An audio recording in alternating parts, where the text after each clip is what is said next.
Hello everyone, मैं हूं सपना और स्वागत है आपका मेरे चैनल साइंस बाय सपना सिंह में। आज का जो मेरा वीडियो है उसमें मैं conservation of plants and animals का पार्ट 2 पढ़ाने वाली हूं। क्लास 8 का ये टॉपिक है। पार्ट 1 जो है ऑलरेडी मैंने अपने चैनल पे अपलोड कर दिया है। अगर आपने नहीं देखा है तो आप देख सकते हैं, मैं उसका लिंक डिस्क्रिप्शन में दे दूंगी। So let's start. तो आज जो है मुझे आपको वाइल्ड लाइफ कंजर्वेशन के बारे में बताना था। ठीक है कि किस तरह से हमने फॉरेस्ट कंजर्वेशन के बारे में तो पढ़ लिया कि फॉरेस्ट हमारे लिए किस किस तरह से यूजफुल है और उन्हें हमें प्रोटेक्ट क्यों करना चाहिए। उसी तरह बहुत सारे एनिमल्स भी ऐसे हैं, प्लस फ्लोरा एंड फौना। ठीक है, दोनों की ही हमारे लाइफ में इंपॉर्टेंस है। तो फ्लोरा एंड फौना क्या होता है, तो किसी भी पर्टिकुलर एरिया का जो नेचुरली वहां पे जो नेचुरल हैबिटेट में जो रहते हैं प्लांट्स एंड एनिमल्स, उन्हीं को हम फ्लोरा एंड फौना कहते हैं। Flora means plants and fauna means animals. तो किसी भी एक पर्टिकुलर एरिया के जो नेचुरल हैबिटेट में जो प्लांट्स या एनिमल्स एग्जिस्ट करते हैं उन्हीं को हम फ्लोरा एंड फौना कहते हैं। तो फ्लोरा और फौना जो है दोनों ही हमारे इकोलॉजिकल बैलेंस के लिए इंपॉर्टेंट है। सिर्फ प्लांट्स ही हमारे काम के नहीं होते हैं, एनिमल्स भी जो है वो हमारे काम के होते हैं। सो उन्हें भी प्रोटेक्ट करना और हम ही से प्रोटेक्ट करना है। ह्यूमन एक्टिविटीज की वजह से ही जो है उन्हें नुकसान भी है। फर्स्ट ऑफ ऑल तो हम फॉरेस्ट क्लियर कर दे रहे हैं, उनका फूड और शेल्टर उनसे छीन ले रहे हैं। ठीक है, उसके बाद कुछ वाइल्ड एनिमल्स की हम हंटिंग भी करते हैं उनके स्किन के लिए या फिर अपने शौक के लिए, है ना। टाइगर्स वगैरह की हंटिंग, लायंस की हंटिंग, इस तरह से बर्ड्स की हंटिंग जो हो रही है। ठीक है, तो इन सारी चीजों से जो है इकोलॉजिकल बैलेंस में जो है वो डिस्टर्बेंस क्रिएट हो रही है और उसका भुगतान भी जो है at the end of the day हम ही को भुगतना पड़ेगा। ठीक है, तो इसीलिए जो है गवर्नमेंट ने बहुत सारी जो है पॉलिसीज बनाई है, बहुत सारे स्टेप्स उठाए हैं। ठीक है, बहुत सारे प्रोजेक्ट्स भी चलाए हैं, लाइक प्रोजेक्ट टाइगर, ठीक है, प्रोजेक्ट राइनोसोरस, बहुत सारे प्रोजेक्ट्स हैं एलिफेंट्स वगैरह को भी बचाने के लिए। ठीक है, तो आज जो है मैं आपको बताऊंगी सबसे पहले कि wild life sanctuary, national parks और बायोस्फीयर रिजर्व्स में क्या डिफरेंस है।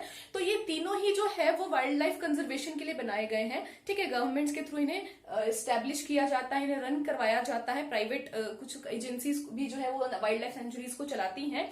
ठीक है, तो इनका जो सबसे मेन मोटिव है वो है वाइल्ड लाइफ कंजर्वेशन का। ठीक है, तो अब इन तीनों में डिफरेंस क्या है वो हम सबसे पहले जानेंगे। तो अगर बात की जाए वाइल्ड लाइफ सेंचुरी की, तो natural are reserve by government. ठीक है, तो एक किसी भी एरिया का एक नेचुरल जगह जो ऑलरेडी जो फॉरेस्ट है, ठीक है, उसी को जो है हमने प्रोटेक्ट कर दिया। कहीं अलग से जो है हमने फॉरेस्ट नहीं बनाया या कोई अलग से कुछ स्टेब्लिश नहीं किया, उनके नेचुरल जो हैबिटेट है उसी में हमने उन्हें प्रोटेक्ट कर दिया, उसी को हम कहते हैं वाइल्ड लाइफ सेंचुरी। अब देखो नेक्स्ट टॉपिक, नेक्स्ट लाइन लिखा है, area is designated for the protection of wild animals. तो इसमें बेसिकली जो है वाइल्ड एनिमल्स पे फोकस किया जाता है। ठीक है, प्लांट्स वगैरह पे जो है उतना फोकस नहीं किया जाता है, प्लांट कंजर्वेशन पे, फॉरेस्ट कंजर्वेशन पे। मेन जो मोटिव होता है वो होता है कि वाइल्ड जो एनिमल्स हैं उनके नेचुरल हैबिटेट में उन्हें हम प्रोटेक्ट करें, कंजर्व करें। तो इस तरह के एरिया में जो है वो आउटसाइड की एक्टिविटीज अलाउड होती है। तो आउटसाइड कैसी एक्टिविटीज, तो आउटसाइड एक्टिविटीज होती हैं लाइक वहां से जो है आसपास के जो ट्राइबल्स हैं या विलेजर्स हैं वो लकड़ियां इकट्ठे कर सकते हैं, नेक्टर इकट्ठे कर सकते हैं, हनी वगैरह इकट्ठा कर सकते हैं, है ना। इस तरह की चीजें वो कर सकते हैं। वाइल्ड एनिमल्स को वो कोई नुकसान ना पहुंचाए, बाकी जो है वो फॉरेस्ट प्रोडक्ट्स को बहुत ही मतलब फ्रीली यूज कर सकते हैं। बस यस, कुछ प्लांट्स वगैरह, पेड़ वगैरह वो काटे वोटे ना, लेकिन अगर सूखे पेड़ वगैरह है तो उस तरह के पेड़ को वो यूज कर सकते हैं। तो मतलब हर तरह का फायदा उठा सकते हैं, बस एनिमल्स को वो कोई नुकसान ना पहुंचाए। तो वाइल्ड लाइफ सेंचुरीज में जो है वो बेसिकली एनिमल्स पे फोकस किया जाता है, वाइल्ड एनिमल्स पे। बाकी कुछ जो एक्स्ट्रा ग्रेजिंग वगैरह जो सारी एक्टिविटीज होती हैं वो अलाउड होती हैं।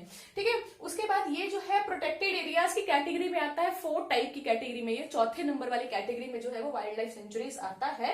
लिखा है home for many species of birds and animals. और ये जो है बहुत सारे बर्ड्स और एनिमल्स की जो है ये घर होते हैं। ठीक है, इनको प्रोटेक्ट किया जाता है ताकि जो है वो नेचुरल हैबिटेट में एनिमल्स या फिर बर्ड्स रह पाए। ठीक है, the next is your national parks. तो ये जो है गवर्नमेंट कुछ एरियाज को ओन करती है और उनको फिर नेशनल पार्क्स वहां पे सेटअप करती है, नेशनल पार्क उनको बना दिया करती है। लिखा है area protected from human exploitation, industrialisation and pollution. तो इस तरह के एरिया में, नेशनल पार्क्स वगैरह में जो है ग्रेजिंग या फिर कटिंग ऑफ ट्रीज, ये कोई भी ह्यूमन एक्टिविटी अलाउड नहीं होती है, इंडस्ट्रियलाइजेशन अलाउड नहीं होता है, आसपास किसी तरह का पोल्यूशन भी अलाउड नहीं होता है। इन सारी चीजों का ख्याल रखा जाता है। प्लांट्स और एनिमल्स दोनों को ही इसमें प्रोटेक्ट किया जाता है। ऐसा बिल्कुल नहीं होता है कि कोई पेड़ सूख गया है तो आप उसका लकड़ियां ले जा सकते हैं, नो।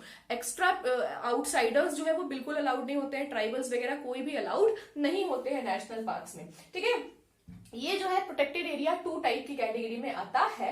लिखा है conservation of wild nature as a symbol of national pride. ठीक है, तो वाइल्ड नेचर जो होता है, फॉरेस्ट वगैरह को प्रिजर्व करना, कंजर्व करना जो है एक नेशनल प्राइड भी बन गया है। सी, कंजर्वेशन का मतलब मैंने आपको पहले भी बताया होगा कि कंजर्वेशन का मतलब ये नहीं होता है कि आप कोई चीज यूज ना करो।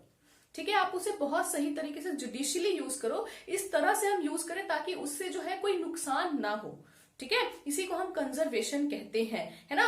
लाइक आपने 8th स्टैंडर्ड में, हम नेक्स्ट कुछ चैप्टर्स में पढ़ेंगे भी कोल पेट्रोलियम में, कंजर्वेशन ऑफ नेचुरल रिसोर्सेज को हम किस तरह से कंजर्व करें ताकि हम उन्हें ज्यादा टाइम तक जो है हम अच्छे से यूज कर पाए। इसी प्रोसेस को जो है हम कंजर्वेशन कहते हैं। जुडिशियल यूज, वाइज यूज को कहते हैं। ठीक है, the last is your biosphere reserve. तो बायोस्फीयर रिजर्व जो होता है वो बहुत बड़ा एरिया होता है। इसके अंदर जो है एक ज्यादा नेशनल पार्क या वाइल्ड लाइफ सेंचुरीज या बहुत सारे रिजर्व जो है वो शामिल हो सकते हैं। ठीक है, वाइल्ड लाइफ सेंचुरीज और नेशनल पार्क थोड़े से छोटे होते हैं, लेकिन बायोस्फीयर रिजर्व जो है वो बहुत बड़ा एरिया होता है। उसके बाद लिखा है meant for conservation of biodiversity of a particular area. तो ये जो है वो किसी भी पर्टिकुलर एरिया में जो है वो बायोडाइवर्सिटी को कंजर्व करने के लिए इसको बनाया जाता है। बायोडाइवर्सिटी क्या होती है?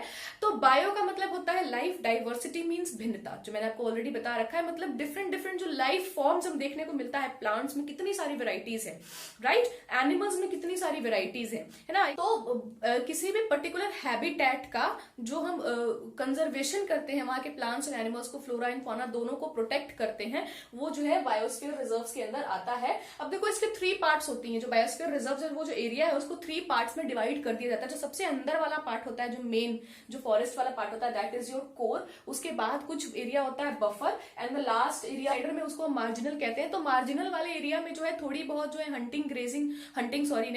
ग्रेजिंग या मतलब कलेक्शन ऑफ टिम्बर वगैरह सारी चीजें अलाउड होती है। बट कोर वाला रीजन जो होता है वो बिल्कुल, उसमें ह्यूमन एक्टिविटीज वगैरह बिल्कुल भी अलाउड नहीं होती है। ठीक है, this was a comparison between all 3, क्योंकि बहुत सारे स्टूडेंट्स हमेशा कंफ्यूज्ड रहते हैं कि वाइल्ड लाइफ सेंचुरी किसे कहते हैं, नेशनल पार्क क्या है, बायोस्फीयर रिजर्व्स क्या है। तो this is an overall comparison in between these 3। ठीक है, नेक्स्ट हम कुछ एंडेंजर्ड स्पीशीज के बारे में पढ़ेंगे। ठीक है, रेड डाटा बुक के बारे में हमें जानना है, माइग्रेशन वगैरह के बारे में भी हमें जानना है। तो ये सारे टॉपिक्स जो है मैं अपने वीडियो के नेक्स्ट पार्ट में पढ़ाऊंगी। आज के मेरे इस वीडियो में इतना ही। अगर आपको मेरा वीडियो पसंद आया तो प्लीज इसे लाइक कीजिए, मेरे चैनल को सब्सक्राइब कीजिए और शेयर कीजिए जितना हो सके। Thank you and have a nice day. And yes, मुझसे मेरे चैनल पे एक student, I don't know he is a student और व्हाट, बट ही आस्क्ड कि क्या मैम अगर मैं आपका चैनल को सब्सक्राइब करूंगा तो आप मुझे पैसे दीजिएगा। तो आई एम सॉरी, मैं किसी इस तरह की चीजें बिल्कुल भी नहीं करती हूँ। ठीक है, मैं पैसे से खरीदती नहीं हूँ सब्सक्राइबर्स। अगर आपको लगता है, स्टूडेंट्स के लिए ही मेरा चैनल है, तो अगर स्टूडेंट्स को लगता है कि उनके काम की इन्फॉर्मेशन मैं उन्हें प्रोवाइड कर रही हूँ तो आप मेरे चैनल को सब्सक्राइब कीजिए या शेयर कीजिए। अगर पैसे के लिए आप मेरे चैनल को सब्सक्राइब करना चाहते हैं तो आई एम सॉरी, आपकी मुझे जरूरत नहीं है। Thank you and have a nice day.